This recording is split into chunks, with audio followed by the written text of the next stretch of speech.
ready to rock and roll advanced style, doing our East Coast swing triple time basic. So techniques that we have been practicing and feel pretty confident and comfortable with by now before we start adding on our advanced levels. Okay, so we first started with our timing, right? Just the basic pattern and the timing, and then our posture and our poise, making sure it's forward. And then we went up a level in intermediate and talked about that down action, right? Remember on those even steps, right? So now instead of just doing this, right, we have the down coming on those even steps to match that really fun music and that pumping feeling, okay?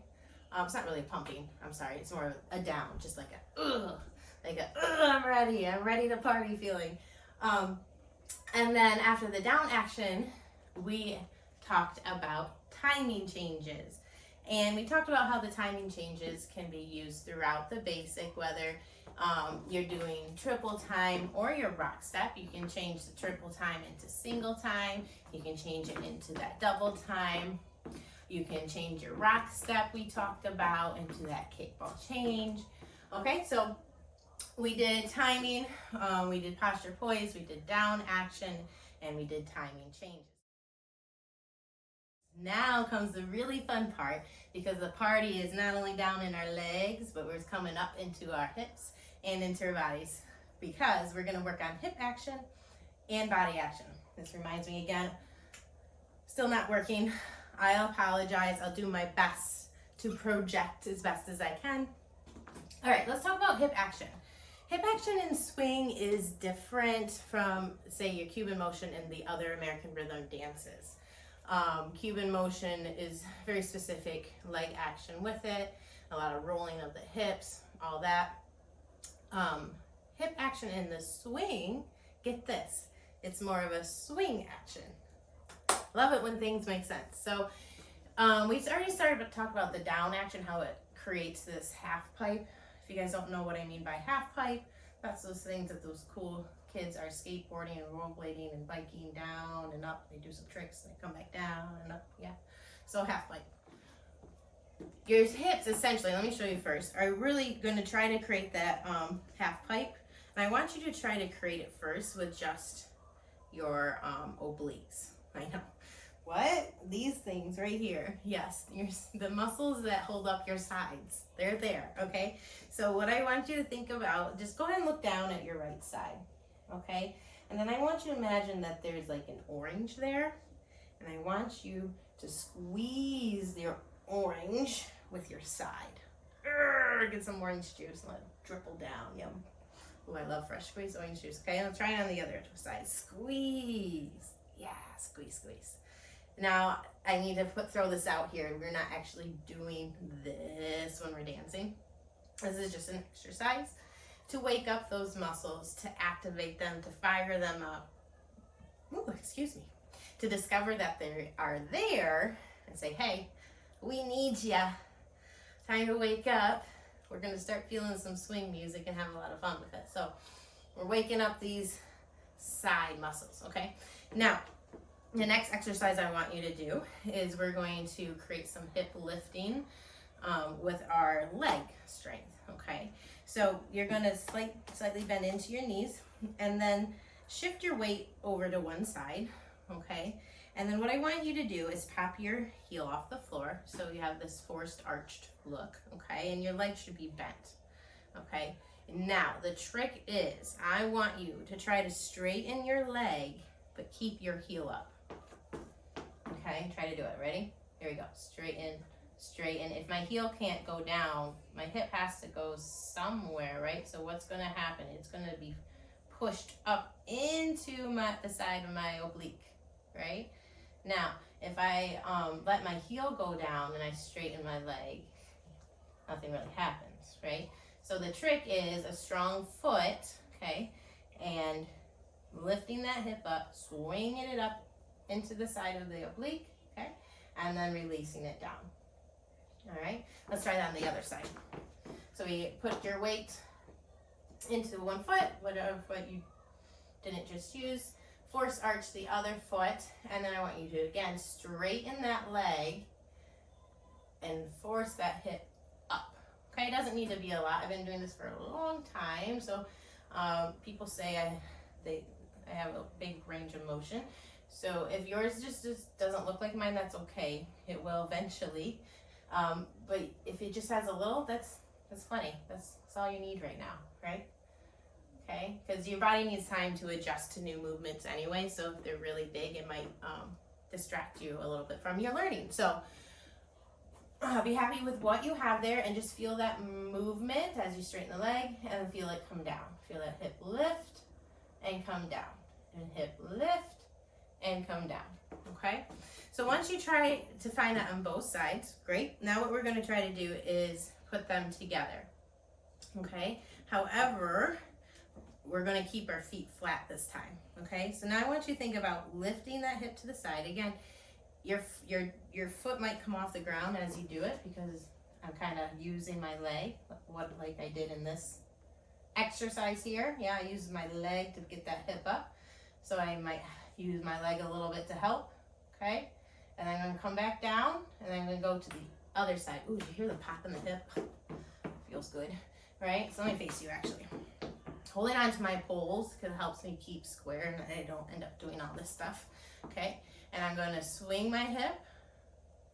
I'm going to release it and then try to swing it to the other side. And if I need to, I'm going to push into the ground with my straight leg to help more of a stretch, more range of motion happen. I'm not going to go too far where it's hurting, like pain hurting. You're going to feel a slight uncomfort if you're tight, and that's okay.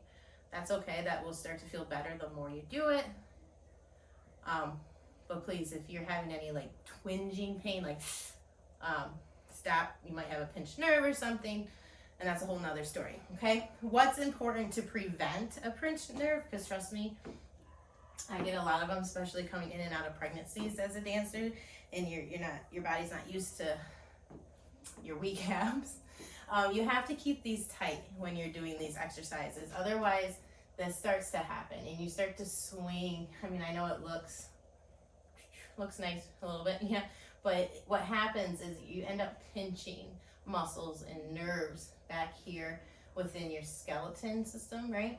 So we have to remember to keep this tight so that pulls up underneath you, okay? I'm not squeezing my butt because then I would lock up my hip joints and they wouldn't go anywhere. So if you're an ex-ballet dancer like myself, that's a whole nother thing as well. You gotta learn to let the buns go, hun. Let them go, okay? And just squeeze the front, okay? And then we swing the hip, swing the hip, swing the hip, swing the hip, swing the hip. Essentially, this is all your hips are doing throughout the swing, okay? They start up and then go down the half pipe and climb the other side, come down and climb the other side. Swing, swing. So where does that happen within your basic step? Let's look at the basic step. Here we go. When we do our third position, it's going to happen right here. We're going to swing that hip up into our cavity, our side, the side of our body here.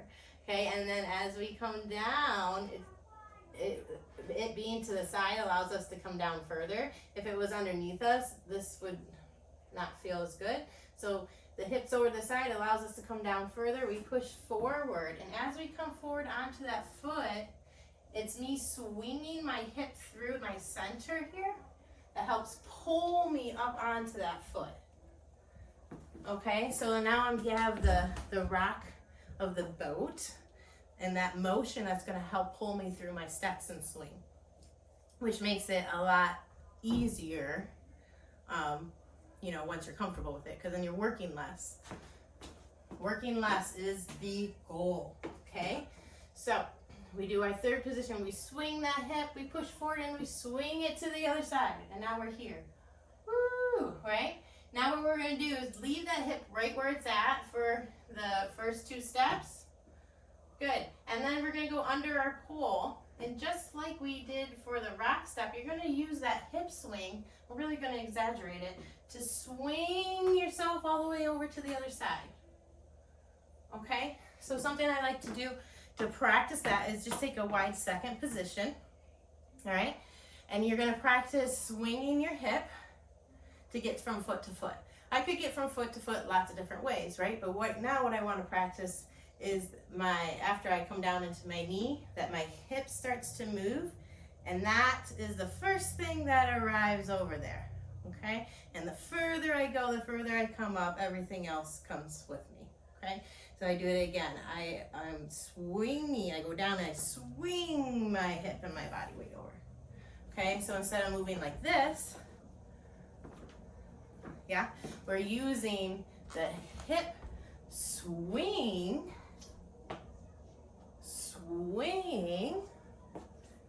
swing to get over there. Okay, let's look at as a follow.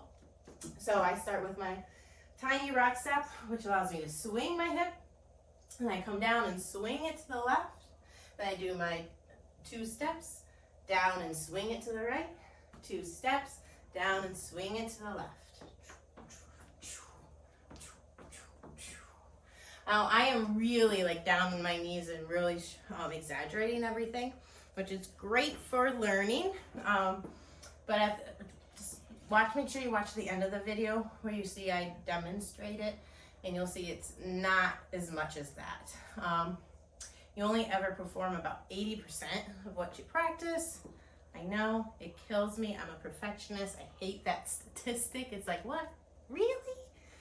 Really? It's not higher? But so you want to kind of exaggerate things when you're doing them slow, so that when the speed is up and there's all these distractions, your body is able to do most of it, able to retain it. Okay, so right side. No, left side. We just did right side. Let's do left side one more time and then right side. So we have swing the hip, down and swing the hip, triple down and swing, triple down and swing, rock, swing, triple swing, triple swing, rock, swing, triple swing, triple swing. Yeah? So exciting. Okay, let's move up. That's the hip action for the basic anyways. And then let's talk about the body action. Okay, we've done this before. What were we doing just quite recently? You'll have to tell me. I don't know. My brain doesn't work like that. But we need to work on getting this isolated and flexible and able to move. So if this is completely new to you, pause the video right now. Go find some of my videos that help loosen this up before you come back. Okay, because that's what we're going to be doing with the body. Our body is going to be going left, right, left, right. Or if you're a follow, start to the right, left, right, left. Again, pretty simple, just back and forth, back and forth. Okay, so let's look at how that fits in with the basic. Let's not think about the hip for a second, and we'll put it back in. Just the body. We're going, instead of just moving the foot first, okay, we always want to move from the body. That's what's connected to our partner through our frame. So instead, you're going to think about your rib cage moving to the left, okay? And as it does that, okay, you're also going to take your spine backwards, okay? Very small though, that was exaggerated, because remember we want that small step, okay? Yes? And then to go forward, you're going to switch your rib cage to the right, right? Now guess what? In order to go left into our shuffle, what are you going to do? We're going to switch it back to the left, shuffle. And again to the right, shuffle. Yes? Okay, so we have left, right, left, right, left, right, left, right. Just like that. If you're following, it's the same exact thing. You're just going to reverse it. So you're going to start right, left, right, left, right, left, right. Hold it. Switch it with the first step. Okay? So now how does the body and the hips work together? Okay?